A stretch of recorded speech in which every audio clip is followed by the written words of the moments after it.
Jornal da Rede Alesp. Voltamos agora a mais uma entrevista. O assunto agora é de grande importância. Vamos falar sobre 15 de fevereiro, que é o Dia Internacional Combate ao Câncer Infantil. O Instituto Nacional de Câncer, o INCA, estima para o triênio de 2020 a 2022 mais de 8 mil novos casos de cânceres infanto-juvenil por ano no Brasil. E sobre esse assunto, nós vamos conversar agora com o médico Cláudio Galvão, que ele é presidente da SOBOP, que é a Sociedade Brasileira de Oncologia Pediátrica. Boa tarde, doutor Cláudio. Mais uma vez a gente agradece a sua participação aqui no Jornal da Rede Alesp. Obrigado mais uma vez por poder estar conversando aí com vocês. Boa tarde. Doutor, boa tarde. O câncer é uma doença comum entre as crianças, essa é a minha questão. E se existe alguma estimativa de quantas são atingidas pela doença aí por ano no Brasil? Bem, então, eu estava até vendo uma entrevista, um pedacinho da entrevista anterior, estava falando de leucemia, né, que é o principal tipo de câncer na infância, a leucemia aguda.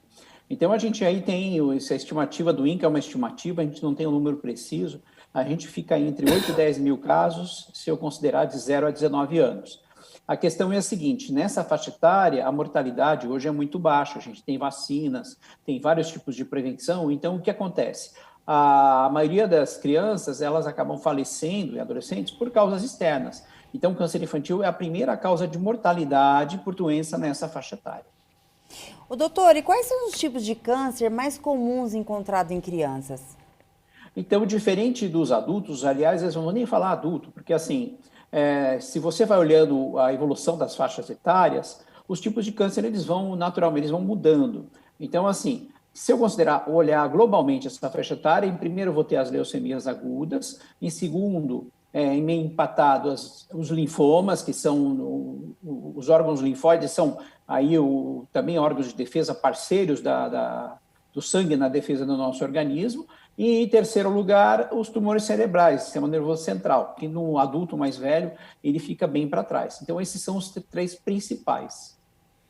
Doutor, aqui a gente acabou de ler a notícia que o hematologista explicando que descobrir na fase inicial é importante. O que dizer para os pais em relação aos sintomas? Porque existem vários tipos, é meio complexo. Então, assim, se eu falar de todos, fica complexo, mas, assim, tem umas coisas que são muito interessantes que eu posso falar também para câncer de adulto. Então, assim, qualquer queixa que você tenha, por exemplo, você tem uma dor de cabeça que você não tinha, você tem um aparecimento de manchas roxas, ou uma coisa que te leve no médico 1, 2, 3 vezes, isso é um sinal de alerta para câncer. Então, assim, vou falar resumidamente, por exemplo, para leucemias. Então, assim, infecções frequentes em pessoas que não costumavam ter infecções, aparecimento de manchas roxas, anemia, né? A pessoa começa a ficar mais pálida, mais cansada, isso são sinais de alertas. Para os linfomas, eu posso ter um aumento de linfonodo, os antigos chamavam de íngua, e o que chama atenção assim, no câncer é que assim, o câncer, geralmente essas massas, as coisas que aparecem, elas não são dolorosas. Então, isso é muito ruim no ponto de vista de, está crescendo, mas não está doendo, então está tudo bem. Então, isso é um sinal importante também, ou seja, é um aparecimento de uma massa, seja na região do pescoço, no abdômen, que não dói, isso é um sinal enorme de alerta. E para tumores cerebrais, tem vários sinais e sintomas, mas eu destaco assim, perda de equilíbrio que a pessoa não tinha, uma criança que já estava andando começa a desaprender a andar, começa a ter vômitos sem explicação, começa a ter uma perda de peso, distúrbio de comportamento sem explicação. Então, é claro que isso é muito genérico, mas isso aí eu já peguei aí, metade dos casos vem com algum desses sintomas. O doutor, não sei se o senhor acompanha, né? Na semana passada foi aprovado um projeto aqui do deputado Vinícius Camarinha, que é o 40/2021, justamente protegendo, né, e dando prioridade ao tratamento de câncer em relação às crianças. O senhor chegou a ver esse projeto ou ainda não? Eu cheguei a ver o projeto, eu conversei com o deputado e a gente tem um grande amigo em comum, que é o Beto Albuquerque, que foi deputado lá pelo Rio Grande do Sul, era candidato a vice-presidente também. E o Beto é uma pessoa fantástica, ele tem lá o Instituto Pietro, que trabalha essas ações de questão de transplante de medula óssea, e o deputado Camarinha teve uma ideia muito interessante, que a gente está aí juntando as pessoas para tentar organizar isso para ver se isso é aprovado, né? Porque criar uma outra, assim, você criar uma despesa sem ter de onde tirar a receita, isso é complicado no momento que a gente vive agora. Agora, se ele conseguir fazer um projeto que eu tenha uma loteria, que isso possa reverter para o câncer infantil, isso vai ser fantástico. Porque você tem que ver, as instituições do Brasil, e o Estado de São Paulo concentra várias instituições, elas vivem muito de doação, de campanhas, etc. Só que o cobertor está cada vez mais curto, os tratamentos estão ficando complicados, você está com o cobertor curto, então as instituições estão em sofrimento. Então, alguma coisa que venha de uma forma efetiva, contínua, beneficiar essas instituições vai ser maravilhoso. Doutor, em relação à medula óssea, porque a leucemia é um câncer no sangue, né? E é onde é produzido o sangue. Ainda é a técnica de transplante mais utilizada ou existem outras técnicas? Então, que eu gosto de esclarecer bem que eu gostaria, se eu fosse começar tudo de novo, eu não chamaria a medula óssea de medula óssea, chamaria ela de tutano, para não confundir com a medula espinhal.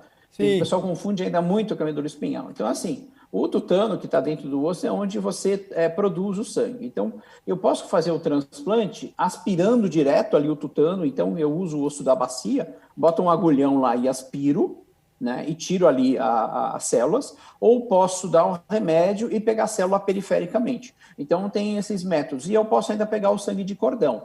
Então, eu tenho essas metodologias para poder utilizar nesses pacientes. Então, ainda se usa muito essa técnica aí descrita no início dos anos 70, né? O Dr. Thomas, que faleceu, prêmio Nobel de Medicina, que eu tive oportunidade de conhecer, o Dr. Jim Buckner, eles escreveram isso lá o artigo acho que é de 71, e é o jeitinho que a gente faz aí até hoje. Doutor, é importante também ressaltar eu queria só para deixar bem claro, acho que o senhor já até falou, mas a questão da idade, né? Porque quando a gente está falando de criança, né, se a gente for pegar o estatuto, acho que salvo engano, até 12 anos. Existe uma idade em que o câncer, a leucemia pode atingir mais a criança ou não?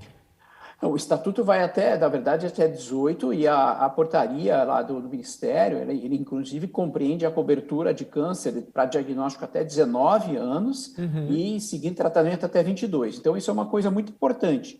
A paciente que tem menos de 18, 19 anos no diagnóstico, ele tem que ser tratado por um centro de referência com um especialista nesta área, né? Então, isso é muito importante. A leucemia, o que acontece? Ela vai mudando, ela vai se transicionando, então a linfóide aguda, ela vai aumentando a sua incidência aí por 6, 7 anos, depois ela vai diminuindo, mas ela continua incidindo nos adultos. Aí tem um outro subtítulo chamado mieloide aguda, que vai aumentando com o passar dos anos, e as crônicas, que elas também vão aumentando com o passar da idade. Então, são vários subtipos. Essa é uma doença ali da fábrica do sangue, do tutano. Então, assim, você tem doenças mais agudas, mais graves, menos graves. Algumas precisam de transplante de medula quase que de cara, outras vão precisar se a doença não conseguir ser tratada da primeira vez. Doutor, a gente estava falando sobre esse projeto do deputado Vinícius Camarinha, do PSB, e, assim, é muito complexo, envolve muitas áreas, né? Uma delas é, por exemplo, você ter especialistas espalhados por aí para que possam detectar e para que esse diagnóstico em 5 dias seja feito. É um pouco complexo porque, eu não sei, geralmente estas especialidades, elas estão nos grandes centros ou elas podem e estão mais espalhadas? São duas coisas. Para fazer a suspeita diagnóstica, não precisa de especialista, é só treinamento. Então, assim, é um pouquinho diferente do câncer adulto, porque, por exemplo, o câncer adulto, o volume é gigantesco, então eu só posso começar a tratar o câncer de mama num centro se eu recebê-lo com a biópsia ou com uma suspeita muito forte, senão eu vou ter um volume de casos que vai afogar o centro e não vai conseguir tratar. O câncer pediátrico, os centros têm condição de receber suspeitas fortes. Então, ele recebe uma suspeita forte e consegue atender. Hoje, o estado de São Paulo está relativamente bem servido de centros, então eu acho que é muito interessante a gente apoiar, reforçar esses centros que já existem e, se for necessário, criar algo novo. Mas é muito importante reforçar quem já está aí, né? Já quem já está trabalhando, já quem está fazendo, etc. Eu acho que, nesse sentido, o deputado foi muito feliz. Entendi. Agora, vamos ver se a gente consegue regulamentar, se a gente consegue aí conversar melhor com a Secretaria da Saúde, com outras secretarias, para ver se isso consegue ir para frente e se evoluir. Mas eu não preciso contratar pessoas. E o tratamento tem que ser mesmo em centro de referência. Se eu tiver aí menos que 30 casos novos por ano, eu fico com uma casuística muito baixa, eu fico sem experiência, aí fica bastante complicado de atender esses pacientes.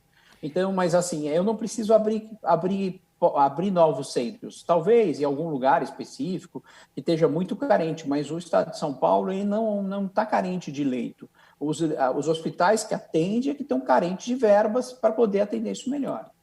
Então já vamos aproveitar aqui uma utilidade pública. Esse diagnóstico feito pelo médico, ele é complexo porque a gente como leigo, a gente sabe que é difícil, né? O senhor colocou aí uma dor de cabeça diferente, né? Uma mancha roxa, mas geralmente quando se trata de doenças, os sintomas são muito parecidos para muitas doenças, né? É difícil diagnosticar a leucemia infantil? Não, é que assim, a leucemia ela explode e aparece no exame de sangue, no hemograma. Então, quando ela vem, a suspeita dela é relativamente simples. Mas o que eu preciso fazer, o médico de pediatra, o pessoal que está lá na ponta, ela não precisa saber ou fazer a suspeita, o diagnóstico exato, ela precisa fazer a suspeita. Então, se ela mandar 10 casos, 9 não forem câncer, não tem problema, a gente vai devolver para o sistema, etc. Mas o interessante é que eles saibam fazer essa suspeita, né? Então, fazer a suspeita para poder aí atender bem essas pessoas, né? Então, isso que é a parte importante. Então, não é difícil fazer a suspeita. E também não tem problema eu suspeitar e não ser. O que eu não posso fazer é ter um caso na minha frente, eu não encaminhar e aquilo crescer e o paciente ser prejudicado. Então, não requer nenhum assim ultra conhecimento ou ultra exames para fazer a suspeita. É raio-x, hemograma, são exames simples. Aí, olha, eu acho que é um câncer, eu mando aí para um centro de referência, ele pode terminar o diagnóstico desse paciente.